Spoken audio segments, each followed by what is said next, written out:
अर्थ वैदेही के साथ एक कमरे में सोने जा रहा था। तभी दर्शिता वैदेही को अपने साथ ले गई। इधर दर्शिता वैदेही को अपने साथ ले गई तो दूसरी ओर अतीक भी अर्थ को अपने साथ खींचकर ले गया। उसने धीरे से सहमे हुए अंदाज में अर्थ से कहा, भाई आपकी बैचलर पार्टी तो हुई नहीं, क्या हम लोग एक छोटी सी पार्टी करें? अतीक के चेहरे पर एक शरारत भरी मुस्कान है, पर उसकी आंखों में अर्थ की नाराजगी का हल्का डर भी है। अर्थ ने अतीक की तरफ अपनी नजरें टेढ़ी करते हुए देखा, जिससे अतीक की घबराहट और बढ़ गई। समझ गया, आपको नहीं करनी पार्टी, ठीक है। अब भाभी आ गई है तो हमारे बारे में सोचेगा भी कौन? हम लोग तो वैसे भी आपकी शादी के बाद से ही अकेले हैं। अतीक जानबूझकर अर्थ को इमोशनल करने की कोशिश कर रहा है। वो जानता है कि इस समय अर्थ वैदेही से दूर होकर बेचैन है और इस बेचैनी का फायदा उठाकर वो उसे अपने साथ पार्टी में ले जा सकता है। लेकिन अर्थ भी एकदम पक्का है। इतने दिनों के बाद आज उसे कुछ खुशी का एहसास हुआ था और अब उसे वैदेही से मिलने नहीं दिया जा रहा था, तो उसने अपने टाइम को काटने के लिए अतीक से कहा, ओके लेट्स पार्टी। अर्थ ने ये बात हल्के में कही है, लेकिन उसकी आवाज में एक बेताबी है। बस अर्थ का इतना कहना भर था कि अतीक की खुशी का कोई ठिकाना नहीं रहा। अर्थ के मुंह से ये शब्द आज एक अजूबे की तरह थे, लेट्स पार्टी। अतीक अपनी आंखों पर विश्वास नहीं कर पा रहा था। उसने खुशी से कहा, भाई एक बार फिर बोलना जो आपने अभी कहा। अब अर्थ ने अपनी आईब्रो चढ़ाते हुए कहा, can't you listen it once. इतना कहकर अर्थ अपने रूम में आ गया। उसे उन भारी कपड़ों में जिसे सांस लेना ही मुश्किल हो रहा था। उसे वार्डरोब खोला और अपने लिए पहनने के लिए एक शर्ट और जीन्स का पैर निकाला। तभी उसकी नजर वैदेही की उस खूबसूरत लाल साड़ी पर पड़ी, जो पता नहीं कैसे अर्थ के कपड़ों के साथ उसके वार्डरोब में रखी हुई थी। अर्थ ने वैदेही की उस साड़ी को अपने हाथ में लेते हुए अपने चेहरे के नजदीक किया और अब वो उसकी खुशबू को अपनी सांसों में बसाने की कोशिश कर रहा है। उस साड़ी में उसे वैदेही की महक और उसका स्पर्श महसूस हो रहा है। वो आंखें बंद करके उस पल को महसूस करता है। आज अर्थ को ऐसा महसूस हो रहा था कि शायद आज वैदेही और उसके बीच की वो दीवार टूट चुकी है और वो एक बार फिर किसी पर विश्वास कर सकता है। पिछले कुछ दिनों की कड़वाहट और गलतफहमियां अब धीरे धीरे धुंधली होती जा रही है। वैदेही से प्यार का एहसास होने में भले ही उसे समय लगे, लेकिन उसके अपनी तरफ बढ़ते हुए कदमों को वो अब नहीं रोकना चाहता है। अर्थ अब जल्दी से जल्दी वैदेही से मिलकर उसे अपने दिल में आ रही बात बताना चाहता है कि वैदेही, मैं तुम पर एक बार फिर भरोसा करना चाहता हूँ। क्या तुम मुझे प्यार करना सिखाओगी? ये सवाल उसके दिमाग में बार बार घूम रहा है। अर्थ की माँ की मौत का सच अभी तक भी वैदेही नहीं जानती थी।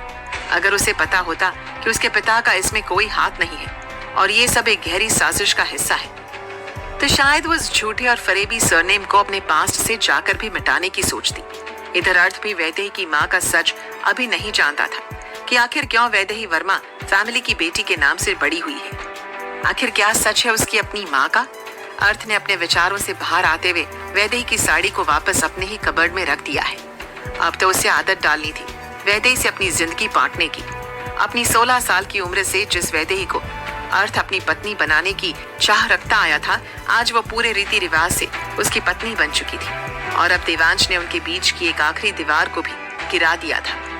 इधर अवनी देवांश के ख्यालों में खोई है। उसका मन एक तूफान से गुजर रहा है। एक तरफ उसका भाई अर्थ है जिससे वो बहुत प्यार करती है और दूसरी तरफ देवांश है जिसके लिए उसके दिल में गहरी भावनाएं हैं। अवनी की हिम्मत नहीं है कि वो अर्थ से देवांश के साथ अपनी शादी की बात कर सके और देवांश चाहता भी यही है कि अवनी अपने भाई अर्थ की मर्जी के बिना ही उससे शादी करे, जैसे अर्थ ने उसकी बहन वैदेही के साथ किया था। लेकिन देवांश का मकसद अर्थ की तरह प्योर नहीं है। देवांश सच में अवनी को इस्तेमाल करना चाहता है ताकि वो वैदेही को पूरी तरह से कंट्रोल कर सके। वो जानता है कि अवनी अर्थ की कमजोरी है और अगर अवनी उसकी पत्नी बन जाती है तो वैदेही पर उसका दबाव और बढ़ जाएगा। जबकि अर्थ ने शुरुआत से चाहा था कि वैदेही को सारी सच्चाई का पता चले, यहाँ तक कि उसके साथ रहने या न रहने का फैसला भी अर्थ ने वैदेही पर ही छोड़ दिया था। ये सब बातें अभी देवांश को नहीं पता थी, लेकिन दिल ही दिल में प्यार तो वो भी अवनी से करता था, क्योंकि आखिर वही तो थी जिसने उष्मा से मिलने वाले धोखे के बाद देवांश के लिए मरहम का काम किया था। अवनी ने उसे एक नई जिंदगी दी थी। अवनी ने मन ही मन फैसला कर लिया था कि वो देवांश से शादी करेगी, जिसके लिए वो आज रात ही अर्थ से बात करना चाहती है। उसे लगता है कि यही सही समय है जब शादी की खुशी का माहौल है और अर्थ शायद उसकी बात को आसानी से मान ले। इधर अतीक ने बाहर लॉन में सभी मेल्स के लिए पार्टी अरेंज कर दी है। म्यूजिक बज रहा है और लोग ड्रिंक्स और स्नैक्स का मजा ले रहे हैं। अर्थ अभी तक अपने रूम में ही था जब अतीक उसे बुलाने आया। भाई, यहाँ लेटे रहने से रात जल्दी नहीं होने वाली, आपको इंतजार करना होगा, वो भी लंबा इंतजार। अभी तो सिर्फ 11 ही बजे हैं। अतीक मुस्कुरा रहा है। अर्थ ने अतीक से कहा, तू चल, मैं आता हूँ। अतीक आगे आगे चल दिया। वो रूम से बाहर निकला ही था कि उसकी जोरदार टक्कर दर्शिता से हो गई, जो कि वहां से गुजरकर अपने रूम में वैदेही के पास ही जा रही थी। दोनों के हाथ से ड्रिंक्स के ग्लास गिर गए और आवाज सुनकर सब लोग उनकी तरफ देखने लगे। अतीक ने अपनी लंबी मजबूत बाहों में दर्शिता को अपने करीब पकड़ लिया है। दर्शिता, जो पहले से ही अतीक पर फिदा थी, इस समय उसकी आंखों में डूबने लगी है। उसकी दिल की धड़कन तेज हो गई है। अतीक ने दर्शिता की तरफ आंखें निकालते हुए कहा, हे मिस, पटर पटर, चलना भूल गई हो क्या? सब कुछ फैला दिया। उसकी आवाज में चिढ़ है। दर्शिता तो जैसे अतीक की बात सुनकर होश में आई। What did you just say? पटर पटर? तो मैं तुम्हें पटर पटर लगती हूँ? You also? जीजू के चमचे, अब छोड़ो मुझे।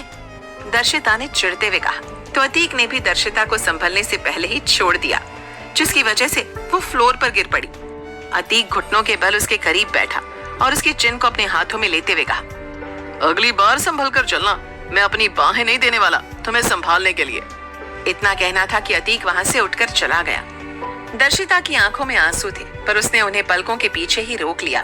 दर्शिता ने भी उठते हुए अपने हाथ और कपड़े झाड़े और गुस्से में कहा, हाँ, पता नहीं समझता क्या है अपने आप को, हैंडसम है तो क्या इतना एटीट्यूड लेकर घूमेगा। दर्शिता बड़बड़ाती हुई वैदेही के पास रूम में एंटर हुई। वैदेही अपने गहने उतारने की कोशिश कर रही है। दर्शिता भी उसके पास आई और बोलते बोलते उसकी हेल्प करने में लग गई। वैदेही ने उसके हाथ को बीच में पकड़ते हुए कहा, क्या हुआ तुझे? अभी थोड़ी देर पहले तक तो ठीक थी तू, अब अचानक से क्या हो गया? वैदेही को दर्शिता के चेहरे पर गुस्सा साफ दिख रहा है। दर्शिता ने गुस्सा करते हुए कहा, यार ये तेरा देवर है ना अतीक? वैदेही ने उसकी हाँ में हाँ मिलाते हुए कहा, what about him? Do you like him? Vaidehi मुस्कुरा रही है। दर्शिता ने कहा, हाँ, पर पहले उसे अपने दिमाग का इलाज कराने की जरूरत है। दर्शिता वैदेही से उसके देवर अतीक की बुराइयां किए जा रही थी और वैदेही भी उसकी बातों पर पूरा पूरा रिस्पॉन्स दे रही थी। वैदेही ने अब तक बातों में अपने सभी गहने उतार दिए थे, सिवाय उस मंगलसूत्र के जो अर्थ ने उसे पहनाया था। वैदेही ने दर्शिता की तरफ देखते हुए कहा, यार मेरे कपड़े, मुझे चेंज करने के लिए कपड़े चाहिए। दर्शिता ने कहा, रुक, मैं लेकर आती हूँ। जिस पर वैदेही ने कहा, नहीं तू रुक, मैं खुद ले आऊंगी। पता चला कि तू फिर से अतीक से टकरा गई और लड़ बैठी। इतना कहते वैदेही ने अपने लहंगे को अपने दोनों हाथों से पकड़कर ऊंचा किया और वहां से अपने रूम की तरफ चली गई। अर्थ इस समय पार्टी के लिए कपड़े बदल रहा था जब वैदेही बेधड़क रूम का डोर खोलकर अंदर आ गई। उसकी नजर सामने कपड़े बदल रहे अर्थ पर पड़ गई और वो फौरन ही पलट गई। अर्थ की नजर भी अब तक वैदेही के ऊपर पड़ चुकी थी। अर्थ ने नीचे जीन्स पहन ली थी, लेकिन शर्ट पहनने से पहले वो वैदेही के नजदीक आया। वैदेही इस समय अपने चेहरे को फेर कर खड़ी थी और अर्थ के जल्दी से शर्ट पहनने का इंतजार कर रही थी, बिना इस बात की जानकारी के कि अर्थ वैदेही को पीछे से अपनी बाहों में थाम चुका था। वैदेही को जैसे ही अपने ऊपर अर्थ की पकड़ महसूस हुई तो उसने अर्थ से कहा, अर्थ, आपको लेट हो रहा होगा, मुझे जाने दीजिए। अर्थ ने जवाब दिया, अब तो तुम मेरी वाइफ हो, तो क्या तुम अब भी मुझसे उतना ही शर्माओगी? वैदेही खामोश थी अर्थ की बातें सुनकर। उसकी हिम्मत तो पलटने की भी नहीं हो रही थी। अर्थ ने वैदेही को अपनी तरफ पलटते हुए कहा, let me see this face. ये कहते हुए अर्थ ने वैदेही के चेहरे को अपने हाथ में ले लिया। अब अर्थ वैदेही के होठों को किस करने के लिए नीचे झुकने लगा था। क्या अर्थ और वैदेही के बीच की ये दूरियां खत्म होंगी? क्या ये पल उनके बीच के फासलों को हमेशा के लिए खत्म कर देगा, या ये सिर्फ एक नया तूफान आने से पहले की खामोशी है? और क्या अवनी सच में देवांश से शादी कर लेगी? जानने के लिए सुनिए अगला एपिसोड सिर्फ और सिर्फ प्रतिलिपि एफएम पर। अर्थ और वैदेही के बीच फिर से नजदीकियां बढ़ रही थी। अर्थ वैदेही को अपनी आगोश में भर चुका था। वैदेही का बेहद खूबसूरत और शर्म में लिपटा हुआ चेहरा अर्थ ने अपनी दोनों हथेलियों में भर रखा था। उसके होठ वैदेही के होठों को छूने जा रहे थे। इस समय तो वैदेही की सांसें ही थमने लगी है। उसके दिल की धड़कनें बहुत तेज हो रही है। एक धुक धुकी सी उसके कानों में गूंज रही है। जाहिर सी बात है कि जिस शख्स के प्यार के लिए वो तरस रही है, वो खुद ही अपने कदम उसकी तरफ बढ़ा रहा है। तो ये होना तो लाजमी है। जिस अर्थ की आंखों में उदासीनता और तिरस्कार तैरता था, उनमें बेशुमार प्यार को देखना वैदेही के सपना साकार होने जैसा था। लिहाजा वैदेही ने शर्म से अपनी आंखों को बंद कर लिया। उसकी पकड़ अपने लहंगे पर और भी मजबूत हो गई है। उसने अपने लहंगे को अपनी दोनों मुट्ठियों में कसकर पकड़ लिया है। उसकी हथेलियों पर पसीना आ रहा है।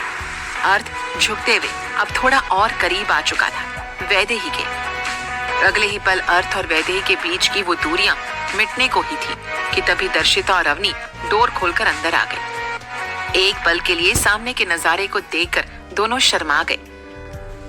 अब अवनी और दर्शिता अंदर आ तो गए हैं, लेकिन अर्थ के चेहरे के उस किलर लुक को देखकर ही अवनी समझ गई कि उसने वो किया है जो अर्थ को पसंद नहीं आया। लेकिन दर्शिता को कहाँ कुछ फर्क पड़ रहा था। उसने आगे बढ़ते हुए अर्थ से कहा, जीजू, ऐसी कैसी डेस्परेशन है जो आपसे वैदेही के बिना एक पल नहीं रुका जा रहा? दर्शिता की आवाज में एक शरारत भरी मुस्कान है, मानो उसे पता हो कि वो क्या कर रही है।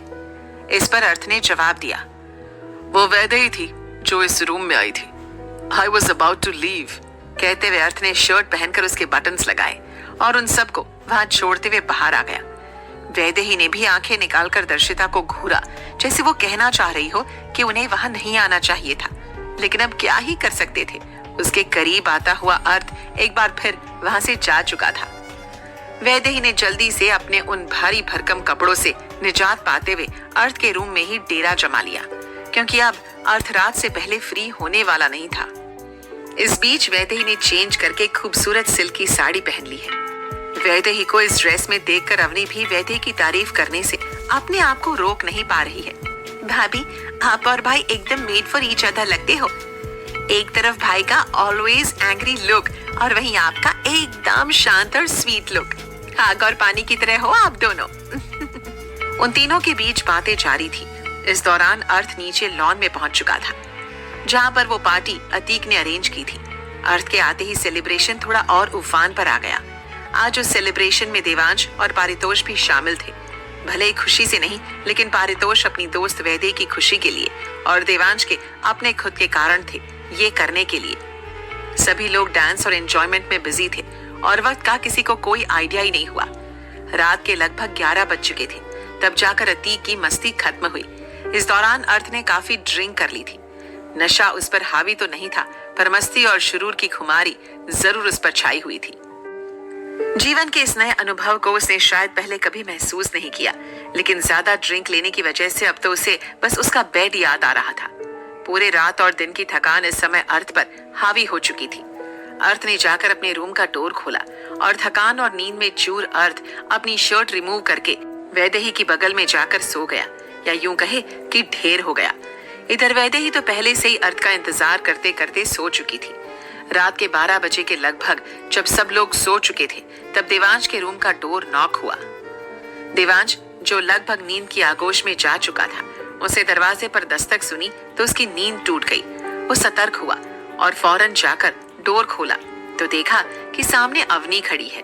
वो थोड़ा हैरान हुआ, लेकिन इससे पहले कि देवांश कुछ कहता, अवनी एकदम से देवांश के गले लग जाती है। देवांश के लिए सच में वो सब थोड़ा शॉकिंग था। उसे इतना तो यकीन था कि अवनी उसकी बातों में आ जाएगी, लेकिन इतनी जल्दी ये उसने सच में नहीं सोचा था। एक झटके में अवनी की बेकरारी ने देवांश का काम आसान कर दिया। रात के 12 बजे देवांश के पास पहुंचकर अवनी जब उसके गले से लिपट गई तो देवांश ने भी अवनी को उसकी कमर से पकड़कर अपने करीब कर लिया। देवांश ने भी हाथ बढ़ाकर अवनी को गले से लगा लिया। अवनी ने देवांश के गले से लगे हुए ही कहा, हम लोग शादी कर लेते हैं। ये बात देवांश के लिए बहुत शॉकिंग थी, लेकिन इसमें सुकून भी था। देवांश ने अवनी के चेहरे को अपने हाथों में लेते हुए कहा, आर यू श्योर? अवनी ने देवांश की आंखों में देखते हुए कहा, I am very sure. Devansh को अपनी चली हुई चाल कामयाब होती नजर आ रही थी। उसके दिमाग में यही चल रहा था कि वो अब अर्थ को उसी के तरीके से मात देगा। देवांश की जिंदगी में वैदेही के अलावा कोई नहीं था जिससे वो इतना प्यार करता, लेकिन उसे कोई आइडिया नहीं था कि अवनी जिससे अब वो शादी करने वाला है, उसकी जिंदगी में अपनी जगह अपने प्यार से बना पाएगी, या फिर उसे शादी करने के बाद भी जुदा हो जाएगी। देवांश ने अवनी के चेहरे को हाथ में लिए हुए ही कहा, लेट्स गो, हम लोग आज सुबह ही शादी करेंगे, you just be ready. Devansh ने कहते हुए अवनी के माथे को चूम लिया। इधर वैदेही जो अर्थ के इंतजार में सोई थी, उसे कोई अंदाजा ही नहीं हुआ कि वो लोग अपनी पहली रात सोकर गुजार रहे हैं, जिसके लिए उसे बहुत से सपने देखे थे कि अर्थ उसके नजदीक आएगा और वो दोनों एक दूसरे के हो जाएंगे। तभी रात के 2 बजे वैदेही की आंख खुली। तभी उसने अर्थ की गर्माहट को अपने नजदीक महसूस किया। अर्थ के होंठ एकदम वैदेही के होठों के नजदीक थे, जिनसे इस समय भी विस्की की हल्की हल्की स्मेल आ रही थी। वैदेही ने अर्थ के थोड़ा नजदीक खिसकते हुए अर्थ के चेहरे को अपने सीने में समा लिया। अर्थ ने भी नींद की मदहोशी में वैदेही की कमर को अपने दोनों हाथों से थाम लिया। अर्थ को अब सुकून से नींद आने लगी थी। अब उसकी चौंक कर जाग जाने की परेशानी पहले से बहुत कम हो चुकी थी। वैदेही अर्थ के बालों को हल्के हल्के से सहला रही थी, जिससे उसकी चूड़ियां शोर कर रही थी। वैदेही की चूड़ियों के मीठे मीठे शोर को सुनकर अर्थ की आंख भी खुल गई। अर्थ ने अपने चेहरे को वैदेही की चेस्ट में दफन पाया। वैदेही के शरीर से निकलने वाली वो भीनी भीनी खुशबू अब अर्थ की सांसों को महकाने लगी थी। अर्थ भी अब वैदेही की उस खुशबू से मदहोश होने लगा था। अर्थ ने एक कदम आगे बढ़ते हुए वैदेही की गर्दन को अपने गरम गरम होठों से चूम लिया। वैदेही और अर्थ इस समय एक दूसरे के बेहद करीब थे। वैदेही भी अर्थ के बालों को अभी भी सहलाए जा रही थी कि अचानक से अर्थ ने अपने चेहरे को वैदेही के चेहरे के एकदम सामने कर दिया। अर्थ के होठों से निकलने वाली सांसें वैदेही के होठों को छू रही थी। इससे पहले अर्थ और वैदेही एक दूसरे के और करीब आ पाते, तभी उनके रूम का डोर किसी ने नॉक किया। अर्थ और वैदेही खुद भी हैरान थे कि आखिर इतनी रात को कौन हो सकता है उनके दरवाजे पर। अर्थ ने वैदेही से कहा, लेट मी चेक।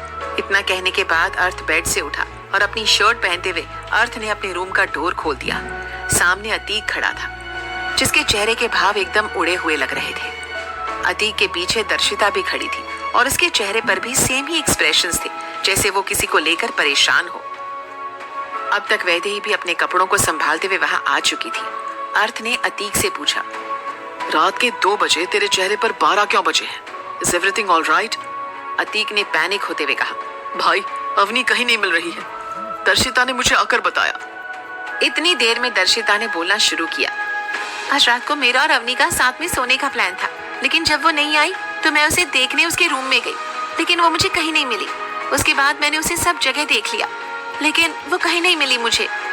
दर्शिता और अतीक की बातें सुनकर अर्थ ने कहा, वो जा कहाँ सकती है? वो कोई छोटी बच्ची नहीं है, ढंग से देखो तुम लोग। इतना कहते हुए अर्थ खुद भी अपने रूम से बाहर आ चुका था। इस तरह का शोर सुनकर अब तक पारितोष भी अपने रूम से बाहर आ चुका था।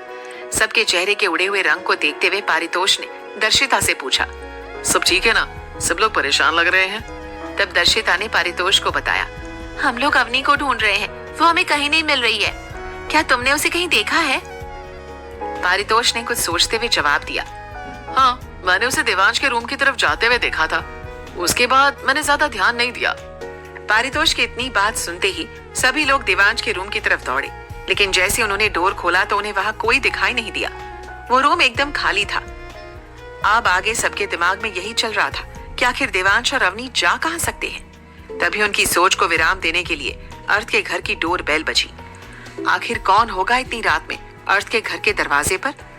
और अवनी और देवांश के उठाए हुए इस कदम का अर्थ और वैदेही के रिश्ते पर क्या असर पड़ेगा? अवनी ने देवांश के साथ जुड़ने में बहुत तेजी दिखाई। एक रात में ही उसने देवांश के साथ शादी तक का फैसला कर लिया। क्या ये जल्दबाजी एक साथ कई रिश्तों को बिखराव के कगार पर ले जाएगी? जानने के लिए सुनिए अगला एपिसोड सिर्फ और सिर्फ प्रतिलिपि एफएम पर।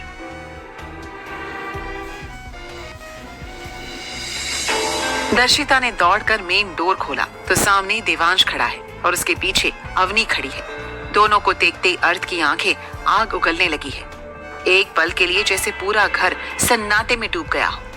देवांश ने अवनी का हाथ थाम रखा है। उसके चेहरे पर एक अजीब सी शांति है, मानो उसने कोई बड़ी जंग जीत ली हो।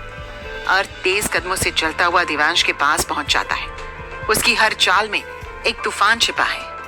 अर्थ ने गुस्से में देवांश का हाथ पकड़कर झटक दिया। अवनी का हाथ छूटते ही वो सहम गई। अर्थ ने अपनी बहन पर गुस्सा करते हुए कहा, ये सब क्या है? कहाँ थी तू? उसकी आवाज में सिर्फ गुस्सा नहीं बल्कि गहरा धोखा और दर्द भी है। अब अर्थ की नजर अवनी की मांग पर जाती है, जिसमें देवांश ने सिंदूर भर दिया था। इस दृश्य को देखकर अर्थ के पैरों तले जमीन खिसक गई है। उसकी बहन, उसकी सबसे बड़ी कमजोरी, अब उसके सबसे बड़े दुश्मन की हो चुकी थी। देवांश ने अर्थ को जवाब दिया। तुम जिससे बात कर रहे हो वो मेरी बीवी है। देवांश की आवाज में एक सख्त अधिकार और घमंड है। ये सुनते ही अर्थ के सब्र का बांध टूट गया। उसने चिल्लाते हुए कहा, क्या बकवास है ये, मैं नहीं मानता ये सब। अर्थ का दिमाग इस सच को मानने को तैयार नहीं है। उसका सर चकरा रहा है। देवांश का जवाब सुनकर अर्थ स्पीचलेस हो गया। देवांश ने कहा, मेरी बहन से जब तुमने शादी की थी तब मैंने तो कोई ऐसा ऑब्जेक्शन नहीं दिखाया था। उल्टा मैंने खुद उसे तुम्हारे साथ भेजा था। फिर अब तुम्हें इतना बुरा क्यों लग रहा है? देवांश ने बड़ी चतुराई से वैदेही की शादी को अवनी की शादी से जोड़ दिया है। अर्थ से आगे अब अतीक आया और उसने अवनी की तरफ देखते हुए कहा, अवनी, ये क्या बेवकूफी है? तुम ऐसा कैसे कर सकती हो? सब कुछ जानने के बाद भी? क्या तुम्हें मुझसे और अर्थ भाई से कोई प्यार नहीं है?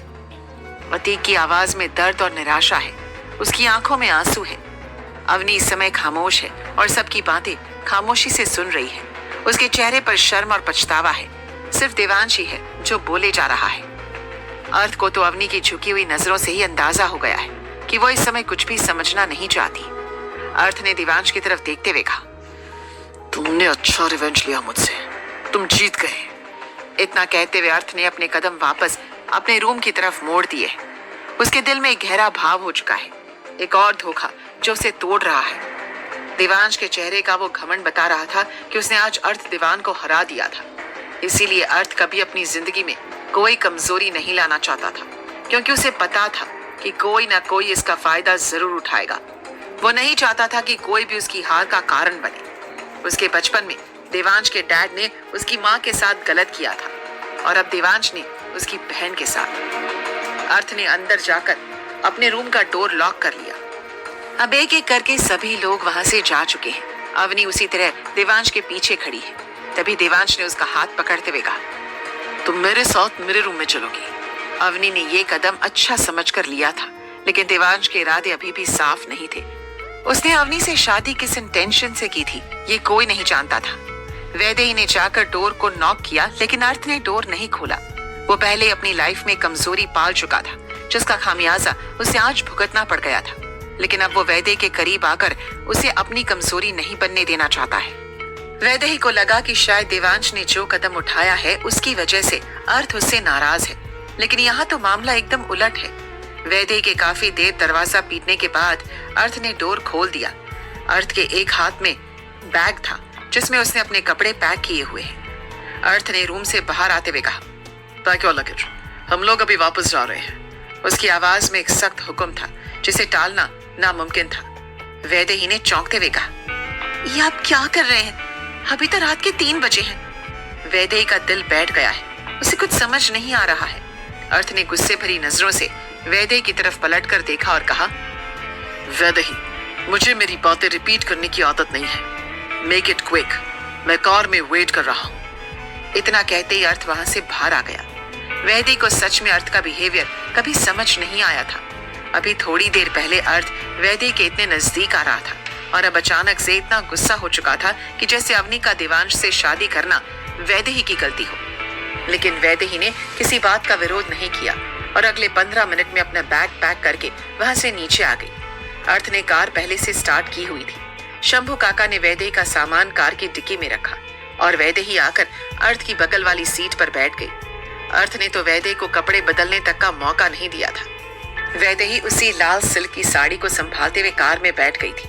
उसकी साड़ी पर काफी रिंकल्स पड़ गई थी, लेकिन उसके बाद भी वैदेही उसमें बहुत ही एलिगेंट और खूबसूरत लग रही थी। वो लाल रंग और उसके हाथों में भर भर कर पहनी हुई कांच की चूड़ियां पूरे रास्ते शोर कर रही थी। सिर्फ एक वही थी जो पूरी कार में पसरे हुए सन्नाटे को चीर रही थी, वरना अर्थ तो वैदेही के लाख पूछने पर भी कुछ नहीं बोला था। वैदेही को अब अर्थ की इस चुप्पी से डर लगने लगा था। उसे लगा कि शायद जिस अर्थ को उसने लगभग पा लिया था वो फिर कहीं खो चुका है। अर्थ का प्यार पाना अब वैदेही को और भी मुश्किल लगने लगा था। अर्थ और वैदेही के पहुंचते पहुंचते सुबह होने लगी। सुबह की पहली किरण उन दोनों के चेहरे पर पड़ी तो सुबह का उन्हें एहसास हुआ। अर्थ की कार अपने बंगले के बाहर आकर रुकी तो अर्थ कार से फौरन बाहर आया और सीधे अंदर चला गया। वैदेही बस देखती रह गई। अर्थ को इस तरह से जाते हुए देखकर वैदेही का दिल टुकड़े टुकड़े होने लगा था। वैदेही अपने कपड़ों को समेटते हुए कार से उतरकर बाहर आई और उसके कदम भी अब अर्थ के रूम की तरफ बढ़ने लगे थे। वैदेही को समझ नहीं आ रहा था कि वो आगे क्या करे जो अर्थ के दिमाग से देवांश की बातें निकल जाएं। इन्हीं विचारों में वैदेही अपने रूम में जा पहुंची थी जब डोर खोलते ही सामने अर्थ खड़ा था। अर्थ के चेहरे को देखकर नहीं लग रहा था कि उसे किसी भी तरह की थकान है, क्योंकि वो रूम में आने के बाद जल्दी ही फ्रेश होकर रेडी हो चुका था ऑफिस जाने के लिए। वैदेही ने अर्थ की तरफ देखते हुए कहा, क्या आप भूल चुके हैं कि हमारी कल शादी हुई है? अर्थ ने दो टूक जवाब दिया, सो वॉट? उसकी आवाज में कठोरता थी। वैदेही ने कहा, तो आपको ही नहीं लगता कि हमें साथ में टाइम स्पेंड करना चाहिए? अर्थ ने जवाब में कहा, you know what, I think you are right. इतना कहने भर के बाद अर्थ ने वैदेही के हाथ को पकड़कर अपनी तरफ खींच लिया और एक जोरदार झटके से उसे बेड पर पटक दिया। वैदेही अर्थ के इस मुंह से बुरी तरह से घबरा गई, उसकी सांसें अटक गई। उसने अर्थ की तरफ देखते हुए कहा, ये आप क्या कर रहे हैं? अर्थ ने वैदेही के जवाब में कहा, तुमने ही तो कहा अभी कि मैं तुम्हें प्यार करूं, तो अब क्या प्रॉब्लम है? उसकी आवाज में एक अजीब सी कड़वाहट है, एक झुंझलाहट भी। वैदेही ने अर्थ की चेस्ट को अपने से दूर पुश करते हुए कहा, मुझसे दूर रहो, ऐसे जबरदस्ती करने को प्यार नहीं कहते, आप तो मुझे हर्ट कर रहे हो। ये कहते हुए उसकी आंखों में आंसू आ गए थे। अर्थ ने दांत पीसते हुए कहा, मैंने तुम्हें पहले कई बार मना किया है कि मुझसे दूर रहो, लेकिन तुम्हें शायद सीधी बोली हुई बात समझ में नहीं आती। ये सब कहते वक्त भी अर्थ पूरी तरह से वैदेही पर हावी था। वैदेही को अर्थ की आंखों में एक दर्द नजर आ रहा था जो वो उससे छिपाने की कोशिश कर रहा था, लेकिन वैदेही भी अर्थ की सच्ची जीवन साथी थी जो उसकी आंखों को पढ़ पा रही थी। उसे इतना तो पता था कि अर्थ वो सब सिर्फ उसे थोड़ा डराने के लिए कर रहा है ताकि वो उससे दूर रहे। अर्थ ने वैदेही के दोनों हाथ, जिनसे उसने अर्थ की चेस्ट को पुश किया हुआ था, पकड़कर बेड में जोर से प्रेस कर दिया। वैदेही इस समय भी एकटक अर्थ की आंखों में बस देखे जा रही थी। वो अर्थ की आत्मा में झांकने लगी थी। अर्थ ने वैदेही के दोनों हाथों को अपने एक ही हाथ में होल्ड कर लिया। अब अर्थ का एक हाथ फ्री था जिससे उसे वैदेही के चेहरे को अपने हाथ में पकड़ लिया। वैदेही ने आंखें अभी तक भी अर्थ के ऊपर गड़ाई हुई है। अब जब अर्थ से आगे और बर्दाश्त नहीं हुआ तो उसने वैदेही के चेहरे को और भी जोरदार तरीके से पकड़कर उसके होठों को अपने होठों से सील कर दिया। अर्थ वैदेही को बहुत ही बेरहमी से बस किस किए जा रहा था। वैदेही ने अभी भी कोई विरोध नहीं किया अर्थ के किसी एक्ट का। वो बस खामोश होकर लेटी हुई थी। वैदेही के होठों को अर्थ अब तक अपने दांतों से बाइट करने लगा था, लेकिन वैदेही के मुंह से एक उफ तक नहीं निकला, बल्कि उल्टा अब अर्थ को उलझन होने लगी थी, क्योंकि वैदेही के ऊपर उसकी किसी हरकत का कोई असर क्यों नहीं पड़ रहा था। क्या वैदेही की खामोशी सिर्फ एक प्रतिक्रिया है, या उसकी आंखों में छिपा वो अटूट भरोसा है जो अर्थ की नफरत की दीवारों को पिघला रहा है? क्या जबरदस्ती का ये पल जो नफरत की बुनियाद पर शुरू हुआ है प्यार की एक अनचाही चिंगारी बन जाएगा, या ये उनके रिश्ते में हमेशा के लिए एक ऐसी कड़वाहट घोल देगा जिसे मिटाना नामुमकिन होगा? और क्या वैदेही का निस्वार्थ प्यार अर्थ को उस अंधेरी सुरंग से बाहर निकाल पाएगा जिसमें वो अपनी बहन के धोखे और अपने बचपन के दर्द की वजह से फंस चुका है? जानने के लिए सुनिए अगला एपिसोड सिर्फ और सिर्फ प्रतिलिपि एफएम पर। अर्थ अब तक वैदेही से अलग हो चुका है। उसके होठों पर अभी भी वैदेही का एहसास बाकी है। वैदेही के चेहरे के एक्सप्रेशंस एकदम शांत है, जैसे कुछ हुआ ही ना हो, जबकि अर्थ के उसे इस बेरहमी से किस करने की वजह से उसके होठों पर हल्का सा कट लग चुका था, जिससे खून भी रिसने लगा है। अर्थ ने अपने हाथों से वैदेही के हाथों को अभी भी होल्ड किया हुआ है। एक अजीब सी उलझन उसके चेहरे पर है, लेकिन वैदेही के चेहरे पर जो शांति है वो उसे और भी परेशान कर रही है। उसे समझ नहीं आ रहा कि वो रिएक्ट क्यों नहीं कर रही है। अर्थ ने अपने दूसरे हाथ को वैदेही की साइड में टिका रखा है। उसकी सांसें तेज हैं। तभी वैदेही की आवाज आती है, क्या अब शांत हो गया आपका गुस्सा? उसकी आवाज में न कोई शिकायत है न कोई दर्द, सिर्फ एक ठहराव और गहरी शांति है।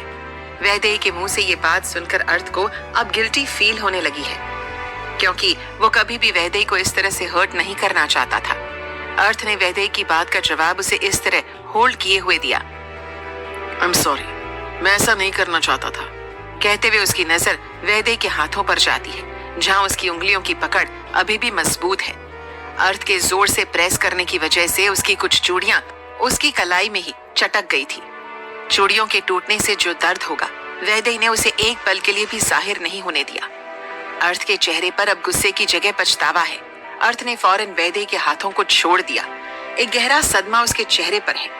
वैदेही के लिए तो अर्थ के दुख से बड़ा उसका दुख था ही नहीं। वो अर्थ का दर्द अपनी आंखों में देख पा रही है, जबकि वो अभी अर्थ की माँ के साथ जो हुआ था उसके बारे में कुछ नहीं जानती है। जिस दिन उसे अर्थ की माँ के बारे में पता चलता तो शायद वो अर्थ के दर्द को और गहराई से फील कर पाती।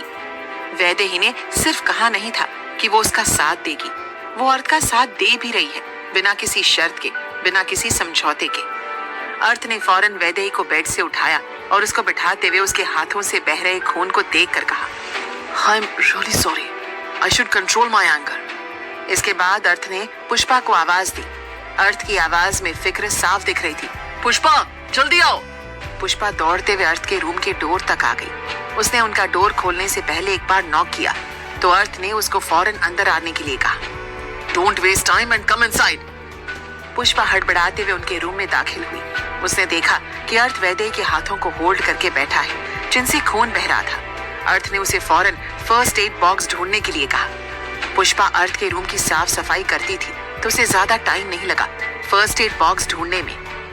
फर्स्ट एड बॉक्स लेने के बाद अर्थ ने उसे जाने के लिए बोल दिया। पुष्पा वैदेही के होठों के कोनों से बहते उस खून की लकीर और वैदेही के हाथों की उन टूटी हुई चूड़ियों को देखकर ही समझ गई कि उन दोनों के बीच अभी क्या हुआ होगा। अर्थ के गुस्से को वो अच्छे से जानती थी तो समझ गई कि जरूर मैडम की कोई बात अर्थ सर को बुरी लगी होगी, जबकि असल में तो अर्थ वैदेही के अंदर एक डर पैदा करना चाहता था ताकि वो उससे दूर रहे। लेकिन बड़ी सच्चाई ये भी है, अर्थ अपने आप को वैदेही की फिक्र करने से नहीं रोक पा रहा था। वैदेही ने अर्थ की आंखों में अपने लिए प्यार देखा है।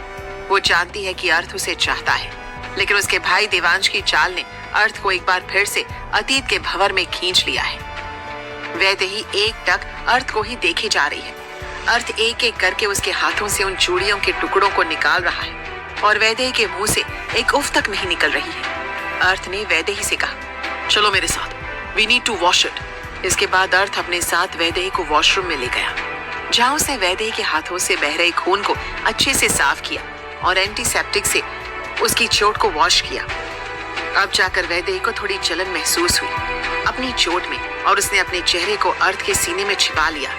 अर्थ ने वैदेही को रिलैक्स करते हुए कहा, अभी तक तो तुम बिल्कुल नहीं घबरा रही थी, now be brave, it will not hurt as much you think it will. लेकिन अर्थ की बात सुनने के बाद भी वैदेही ने अपने चेहरे को अर्थ के सीने में छिपाए रखा। वैदेही को मेंटल सपोर्ट देते हुए अर्थ ने उसके हाथों को वॉश किया और उसे वापस रूम में ले आया। वैदेही के दोनों हाथों को अर्थ ने ऐसे पकड़ रखा था जैसे वो कोई छोटी बच्ची हो। वैदेही की साड़ी का पल्लू अब तक सरक कर उसके कंधों से हाथों की कोहनी तक आ चुका था। इससे पहले वो और नीचे जाता, वैदेही ने अर्थ की तरफ देखते हुए कहा, क्या आप इसे ठीक कर देंगे? अर्थ को कुछ समझ नहीं आया कि वैदेही किस बारे में बात कर रही है। उसने वैदेही के चेहरे की तरफ देखते हुए कहा, इसे ठीक होने में अभी टाइम लगेगा। इस समय अर्थ वैदेही की चोट की बात कर रहा था। वैदेही ने मुस्कुराते हुए कहा, मैं अपनी साड़ी के पल्लू की बात कर रही थी। मुझे पता है इन जख्मों को भरने में अभी टाइम लगेगा और मैं इंतजार करूंगी कि ये जख्म भर जाएं। वैदेही की इस बात का इशारा अर्थ के अंदर पल रहे उन जख्मों की तरफ था जो अर्थ अकेले जिए जा रहा था। वैदेही ने उसे कहा था कि वो इंतजार करेगी। अर्थ ने समझते हुए जवाब दिया, ऐसा ना हो कि ये इंतजार जिंदगी भर का हो जाए तुम्हारे लिए। ये कहते हुए अर्थ वैदेही को बेड तक वापस ले आया। उसने वैदेही को बेड पर बिठाते ही साइड में रखा फर्स्ट एड बॉक्स उठाया और उसमें से बैंडेज ढूंढने लगा वैदेही के लिए। वैदेही ने अब तक अपने साड़ी के पल्लू को संभाल लिया था। उसने अर्थ के चेहरे को अपने हाथों में लेते हुए कहा, मैं जिंदगी भर इंतजार करने के लिए तैयार हूँ। ये सब बोलते वक्त वैदेही की आंखों में एक सुकून था कि भले ही उसका इंतजार लंबा हो जाए, लेकिन अर्थ सिर्फ उसका है। अर्थ ने वैदेही के हाथों को पकड़ते हुए वापस उसके ऊपर ऑइंटमेंट लगाना शुरू किया। अब अर्थ ने वैदेही के जवाब में कहा, तुम अभी मुझे अच्छे से नहीं जानती हो, शायद जब जान जाओगी तब तुम्हारा इंतजार खत्म हो जाएगा। वैदेही ने भी फौरन ही अर्थ की बातों का जवाब दिया, जितना जानना जरूरी था मैंने जान लिया है। अर्थ इस बात से बहुत ज्यादा हैरान था कि वैदेही को अर्थ के साथ इतना कंफर्ट कैसे फील हो सकता है। उस सब के बाद भी जो उसने अभी वैदेही के साथ किया था, वैदेही की नजरों में उसके लिए इतना प्यार आखिर क्यों है? अर्थ ने तो उससे शादी सिर्फ एक मोटिव के तहत की थी, लेकिन अब वैदेही के लिए अर्थ उसकी जिंदगी बन चुका था। वैदेही ने अर्थ से कहा, अब कोई भी बात मेरा आप पर से भरोसा नहीं हिला सकती। मैं आपको किसी भी कंडीशन में छोड़कर नहीं जाऊंगी। हमेशा आपका साथ दूंगी, फिर चाहे आप मुझे अपनाओ या ना अपनाओ। अर्थ ने अब तक वैदेही के हाथों पर बैंडेज बांध दिया था, जिसके बाद उसकी नजर वैदेही के सूजे हुए होठों पर पड़ी, जिसके किनारे से बह रहा खून अब तक सूख कर जम चुका था। अर्थ ने उस खून को साफ किया और उसके बाद वैदेही को वहां भी उसने ऑइंटमेंट लगाया। वैदेही के चेहरे से थकान साफ नजर आ रही थी। अर्थ ने वैदेही को कंधों से पकड़ते हुए उसे बेड पर लेटाते हुए कहा, यू नीड रेस्ट, मैं ऑफिस जा रहा हूँ। इतना कहकर अर्थ मुड़ने को हुआ ही था, तभी वैदेही ने अर्थ के हाथ को पीछे से पकड़ लिया। वैदेही ने अर्थ की तरफ उम्मीद भरी नजरों से देखते हुए कहा, प्लीज जब तक मैं सो नहीं जाती मुझे छोड़कर मत जाइए। I need you. आज पहली बार वैदेही ने अर्थ से इस तरह की कोई डिमांड रखी थी, तो अर्थ उसे ना नहीं कर पाया। और वैसे भी अभी जो उसने वैदेही के साथ किया था, उसकी गिल्ट उसे ऑलरेडी हो रही थी। अर्थ वहीं वैदेही के नजदीक उसके बेड पर उसके पास ही लेट गया। वैदेही ने अभी भी अर्थ के हाथ को किसी छोटे बच्चे की तरह पकड़ा हुआ था, जैसे वो उसे कहीं छोड़कर चला जाएगा। अर्थ को अच्छे से पता है कि वैदेही ने उसके लिए 2 बार अपने भाई के सामने स्टैंड लिया था।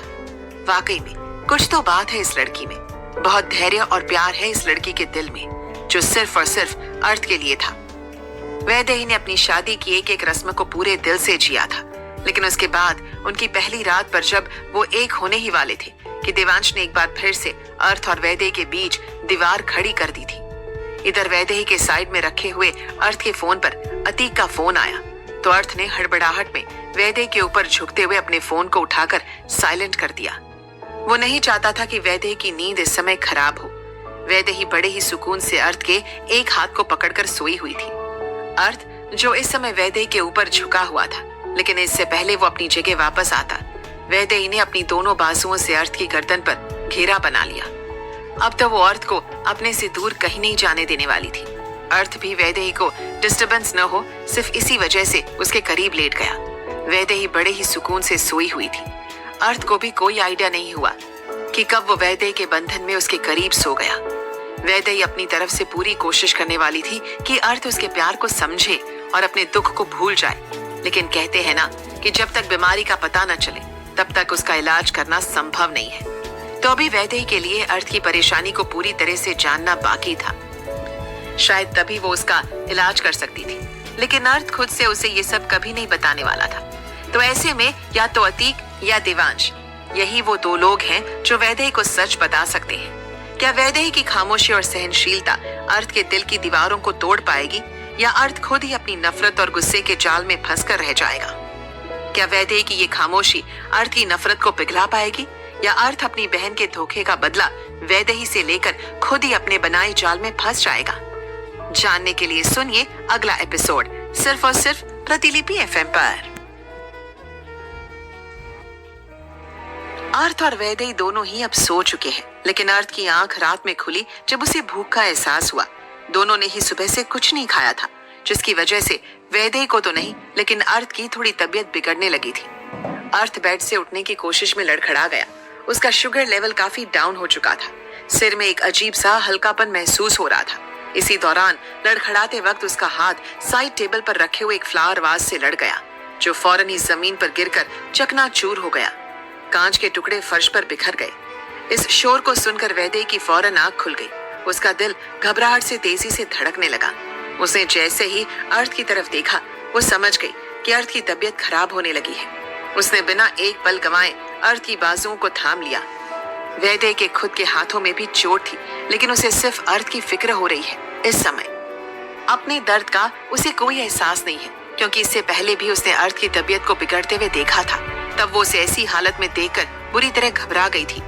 हालांकि इस बार अर्थ की हालत को देखकर वैदेही घबराने से ज्यादा उसके लिए फिक्रमंद हो रही है। उसने अर्थ को बाजुओं से संभालते हुए उसे बेड की तरफ मुड़ने का इशारा किया और हक से डांटते हुए कहा, आप चुपचाप यहाँ रेस्ट कीजिए, मैं अभी आपके लिए कुछ खाने के लिए आती हूँ। You will feel better. इतना कहते ही वैदेही अपने कपड़ों को सही करती हुई वहां से बाहर नीचे किचन की तरफ चली गई। अर्थ में एक तो वैसे ही एनर्जी नहीं थी, लेकिन वैदेही का वो बॉसी एटीट्यूड उसे बड़ा भा रहा है। वैदेही की फिक्रमंद होना उसे अच्छा लग रहा है। खुशी इस बात की भी है कि बिना अर्थ के एक शब्द बोले वैदेही समझ गई थी कि अर्थ को भूख लगी है और भूख की वजह से ही उसकी ये हालत हुई है। इन्हीं खुशनुमा एहसासों को खुद में समेटे हुए अर्थ चुपचाप बेड पर लेटा रहा। तभी थोड़ी देर में वैदेही अपने साथ एक ट्रे कमरे में लेकर आई जिसमें खाना था और साथ में गर्मा गर्म ब्लैक कॉफी भी। वैदेही के घुसते ही खाने की खुशबू और कॉफी की महक कमरे में फैल गई। वैदेही के हाथ में पकड़ी हुई ट्रे में रखे खाने से आती हुई उस जायकेदार खाने की खुशबू अर्थ की भूख को और बढ़ाने लगी। वैदेही ने उस ट्रे को लाकर साइड टेबल पर रखा और उसके बाद वो अर्थ को सहारा देने के लिए उसकी तरफ बढ़ी। वैदेही ने अर्थ को शोल्डर से सहारा देकर बेड के सिरहाने से लगाकर बिठा दिया। अर्थ अपनी उन वीक पड़ चुकी आंखों से वैदेही को ही देख रहा है। उसकी नजरें वैदेही के चेहरे से हट नहीं रही है। वैदेही ने उस ट्रे को अर्थ के पास रखते हुए बिना देर किए उसे अपने हाथों से खाना खिलाना स्टार्ट कर दिया। अर्थ ने वैदेही की तरफ हैरानी से देखते हुए अपने मुंह को खोल दिया। उसकी माँ के जाने के बाद से किसी ने उसे इस तरह प्यार से खाना नहीं खिलाया था। अंदर से वो अभी भी वो मासूम बच्चा है जो प्यार का भूखा है, लेकिन ऊपर से उसने अपने आप को इतना सख्त बना लिया था कि किसी का भी इमोशन उसके ऊपर काम नहीं करता था। वैदेही उन्हीं सख्त इमोशंस को अपने प्यार से पिघलाने की कोशिश कर रही है। वैदेही ने अर्थ को मुश्किल से 3 या 4 निवाले ही खिलाए थे।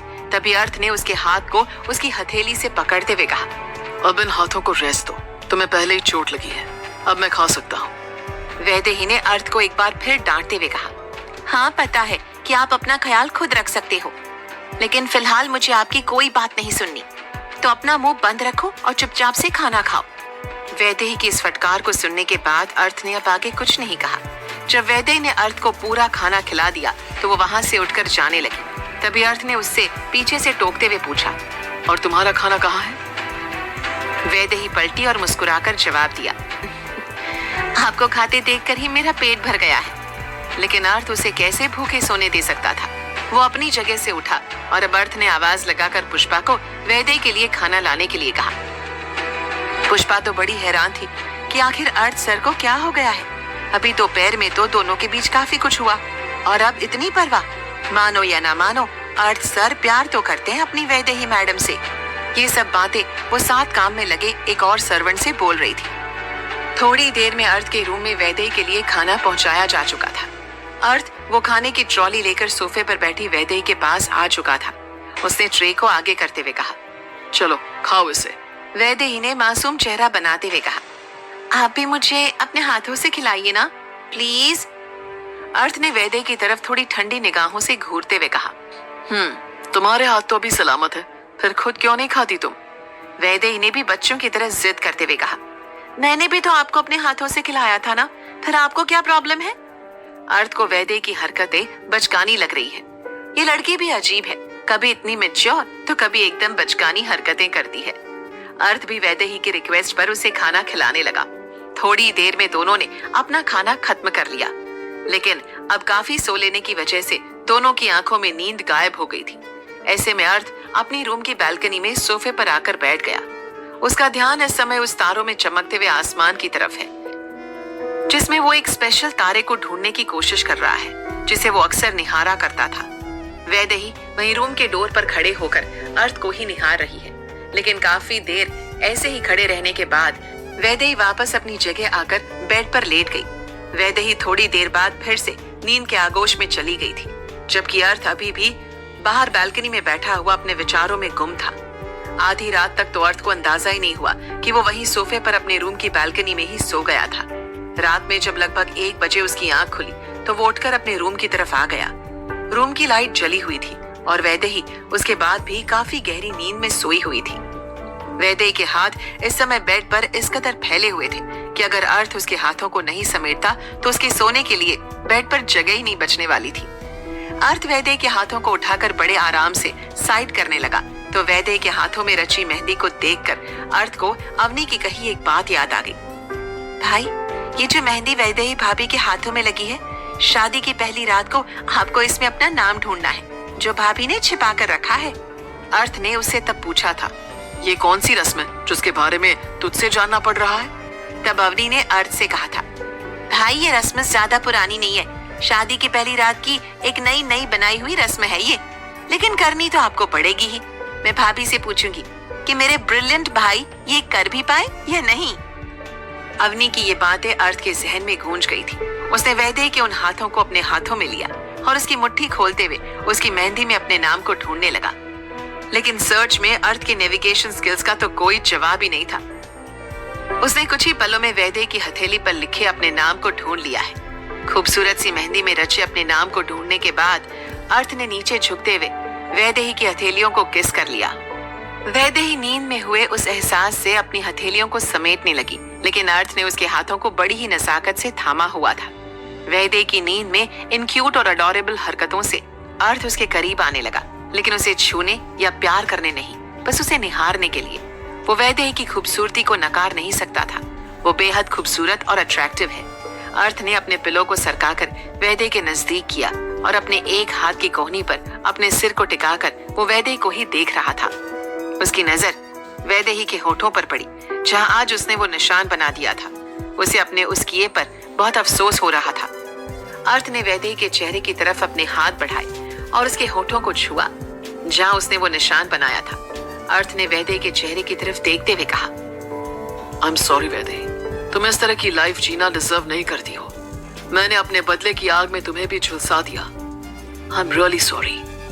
अर्थ की बातों के दौरान वैदेही अर्थ की तरफ थोड़ा और सिमट आई है। उसने अपने दोनों हाथ अर्थ के सीने पर रख दिए। अर्थ बेबस था, अपने कदम इस समय पीछे भी नहीं हटा पाया। उसने वैदेही के सर को सहलाते हुए कहा, तुम ड्रेस डिजाइनर बनना चाहती थी ना? मैं तुम्हारी एजुकेशन कल से ही स्टार्ट करवाऊंगा। तुम्हें वो हर खुशी पाने का हक है जिसके सपने तुमने देखे, और वो सपने अब मैं पूरे करूंगा। लेकिन मुझे पाने का सपना तुम्हें भूलना पड़ेगा। अर्थ ये धीमी आवाज में बोल रहा था। वैदेही सच में इस समय सोई हुई है और उसके कानों तक अर्थ की ये बातें पहुंची भी नहीं थी। लेकिन अर्थ जो ये कह रहा था कि वैदेही उसे नहीं पा सकती, तो वो तो पहले से ही उसका हो चुका था, जिसका सबसे बड़ा सबूत है कि अब वो वैदेही के देखे हुए सपनों की कद्र करने लगा। बस उसे एहसास नहीं था कि वो वैदेही को चाहने लगा है। उसका प्यार उसके भीतर दबा है, लेकिन प्यार के उस एहसास को वो पूरी तरह से दबा नहीं सकता। देवांश ने अर्थ की चाल उसी पर चल दी। वैदेही और अर्थ दोबारा एक हो रहे थे, लेकिन शातिर देवांश ने दो दिलों के बीच फिर से दीवार गिरा दी। अर्थ वैदेही को दिल की गहराई से चाहता है। अब तो उसे ये भी एहसास है कि उसने बदले की आग में वैदेही को झोंका। यही एहसास अर्थ को वैदेही के और करीब ला रहा है। अर्थ अब उसके सपनों को साकार करना चाहता है। उसे ड्रेस डिजाइनर के तौर पर देखना चाहता है, पर वैदेही के लिए अर्थ उसके सपने से भी ज्यादा महत्व रखता है। अर्थ वैदेही के लिए सब कुछ करना चाहता है, लेकिन दूरियां फिर से बढ़ गई है। क्या होगा इसका अंजाम, जानने के लिए सुनिए अगला एपिसोड सिर्फ और सिर्फ प्रतिलिपि एफएम पर।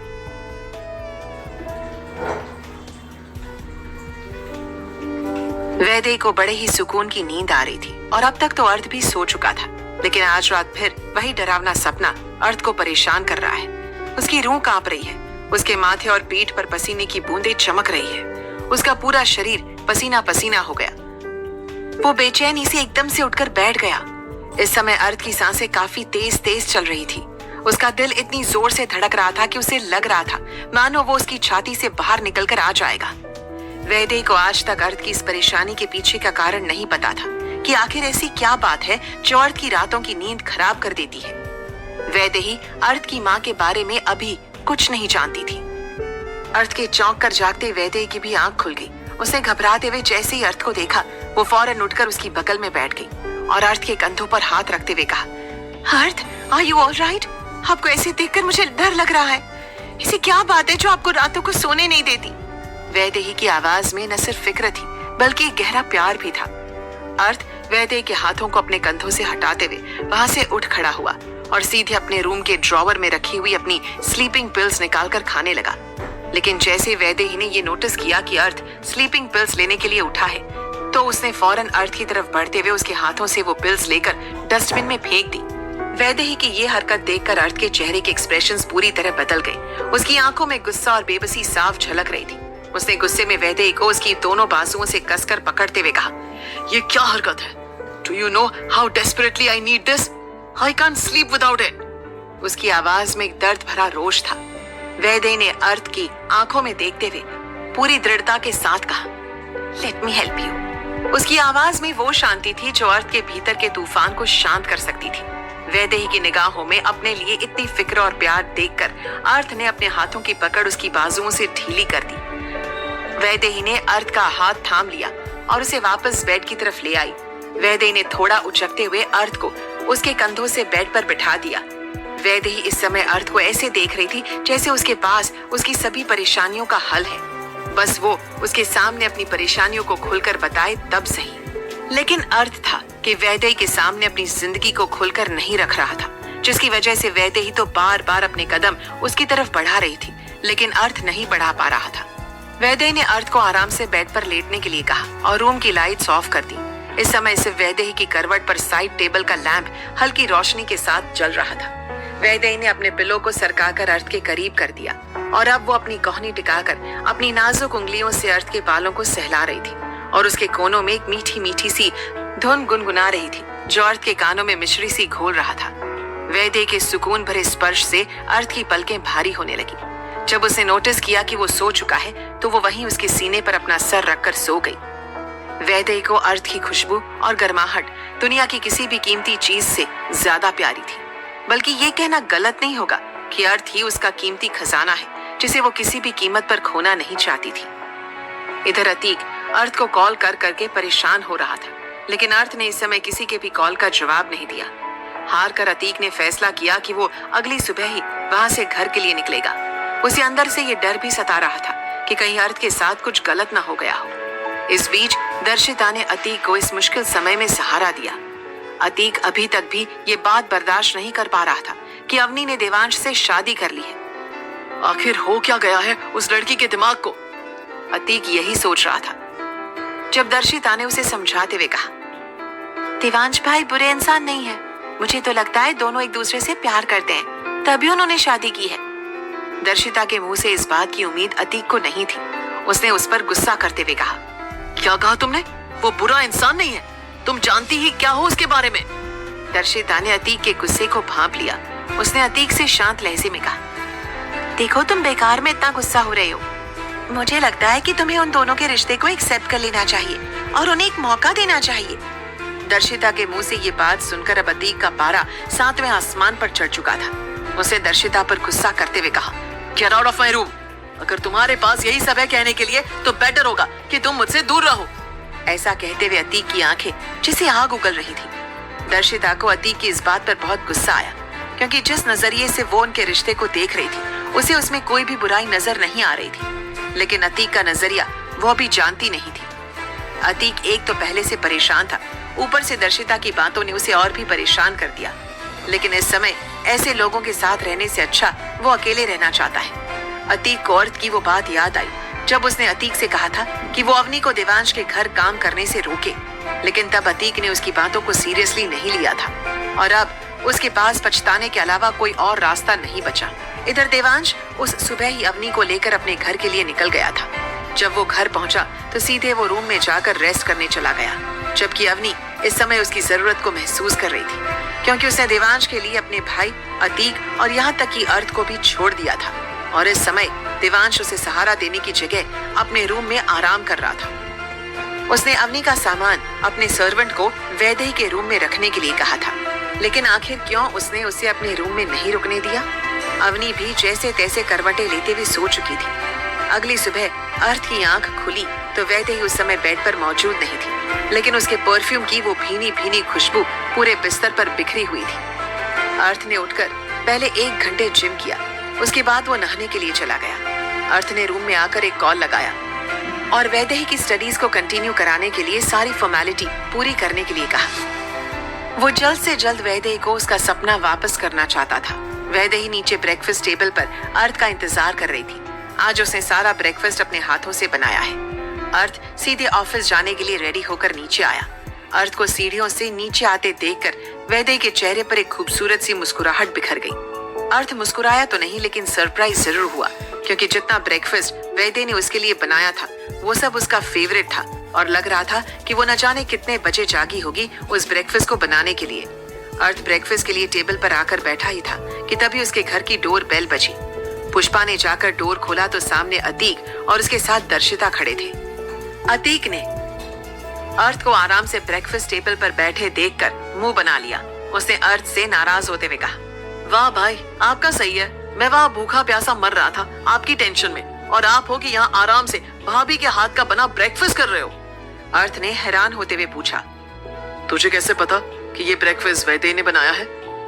अतीक ने अर्थ की तरफ मुस्कुराते हुए कहा।